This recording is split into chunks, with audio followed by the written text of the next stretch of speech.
Theater 1 was built as an object in space, as a sculptural object. So it had difficulty connecting to any architecture around it. If you could imagine a later building project next to it, if you were to build an addition onto Eden's Theater 1, it would be almost impossible. Where do you begin? How can you begin to bring in other architecture to something that is so separate and freestanding? So Eden's Theater 2 was built as a separate building. It really had very little to do visually with Eden's Theater 1, even though it was the same plot of land, well, an adjacent plot of land, the same function, and so forth. So Eden's Theater 2 was built also as a freestanding object. It was given its own identity, separate from the very vertically graceful Eden's Theater 1.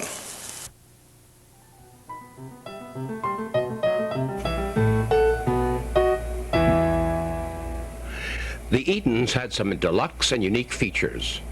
Just below the front tip at the front entrance was a graceful concrete canopy, like a series of umbrellas on flared posts, set on a curve along the entrance drive to provide initial shelter for those arriving by car. It too was light and graceful, even though made of reinforced concrete. It fit with the curves of the roof and the elliptical outline of the theater. So when you think of the huge lobby of a building like this, glowing at night with the light filtering through that gauzy fabric, it really would have been a marvelous thing to look at, especially when you think of that wonderful curved porte cochere in front with the recessed lights underneath their starburst coffer pattern on the underside of it. It would have been very impressive. A wonderful thing to have yourself dropped off as your husband parked the car, I assume, and you would get out of the car and then go. And it was all part of an arrival sequence. You know, it was very impressive, very, I don't want to say regal, but the idea of pulling your car around. First you passed by this architectural sign that announced what the building was. You came around, you approached the building at an angle, curved, and then you were enveloped by the porte cochere. You were then let out, and you went through the porte cochere, through the curtain wall, the glass curtain wall, into the lobby, the wonderfully lit lobby that curved up above you and went up to the prow that stuck out. And then you went off axis to get into the auditorium. And then as you entered the auditorium, there was a constriction as you went through the little double doors.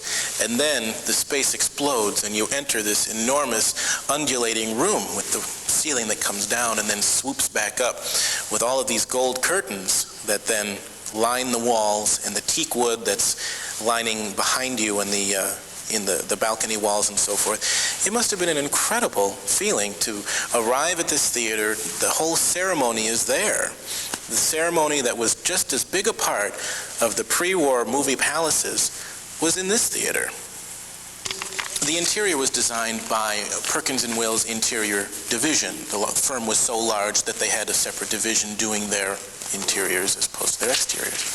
So the interior of this building was designed specifically. A lot of people will remember the theater as it was shortly before it was torn down, with that hideous mural against one wall and, I don't know, folding chairs where upholstered cast aluminum chairs used to be. So you really don't understand what it was when it was new, how impressive it was. And the paneling was teak. I mean, this was not a cheap operation here. And the upholstery was gold velvet. I mean, you know, this was not gummy, sticky, gooey carpet that people will remember being there forever. This was very high quality. Well, I remember when it was torn down, the first thing they did was send a bobcat through the glass curtain wall, and so you could see those disgusting drapes flapping in the wind as sort of a reminder of how grungy the building was. But if you understand those drapes 30 years ago, they were beautiful, gauzy textiles that were hung and they would screen the light as it came into the lobby because the direct sun would enter that very high lobby and make it hot. Excuse me. So those curtains were a very elegant way of regulating the direct sunlight that came into the lobby.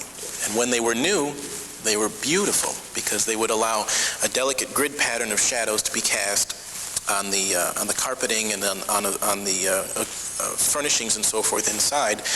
And the beautiful, the draping effect of such a gossamer fabric was also very important, very impressive. For years, the elaborate signs were as vivid as the day they were constructed, and they chronicled the popular movies of the day. The signs might have announced that the roof of Eden's Theatre was the largest of its kind in the country, for it was true. Moreover, the concrete roof was remarkable for being only 4 inches thick, yet like an eggshell, it was quite strong because of its double curvature. The parking lot was laid out in large concentric circles, with the center being at the middle of the theater. We were especially proud of our parking lot, which surrounded the theater and accommodated a lot of cars, but everyone was within walking distance of the front of the theater.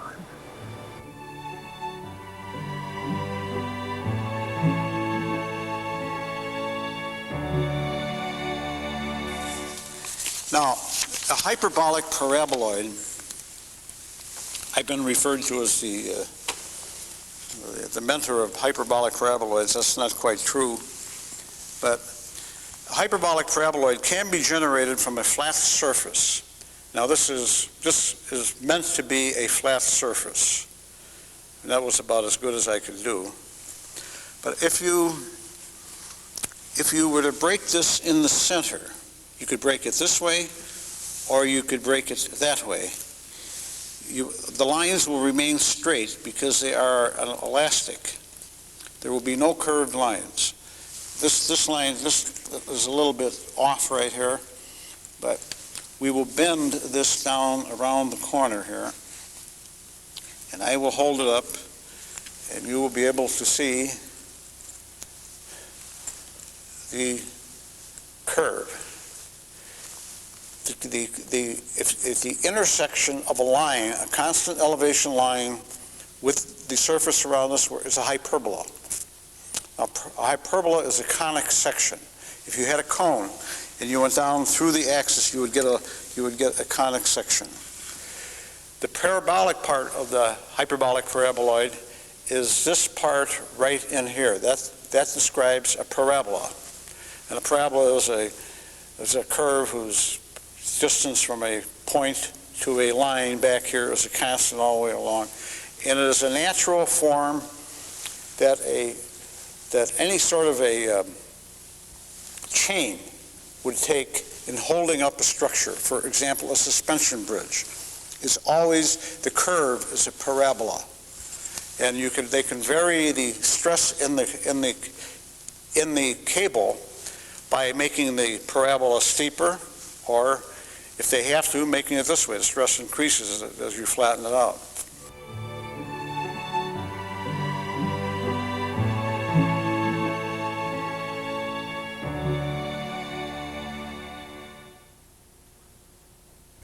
Here is a much better model from which you can see this is the parabola again, and then we have a constant elevation come around here, the conic section, which is a hyperbola.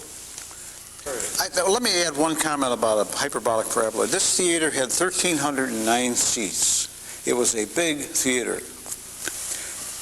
And a hyperbolic paraboloid, if you had a screen at this end, for instance, there were no focal points for the sound to come up and come back down, causing echoes. And if the screen were here and the audience were out here, the angle was slight enough that the sound was in phase. And with the absence of echoes, the sound was reinforced, and the acoustics of that theater was really extraordinary. The wall system was a pre-stressed, precast concrete roof member, cut to fit underneath the edge here and to rest on its own foundation here.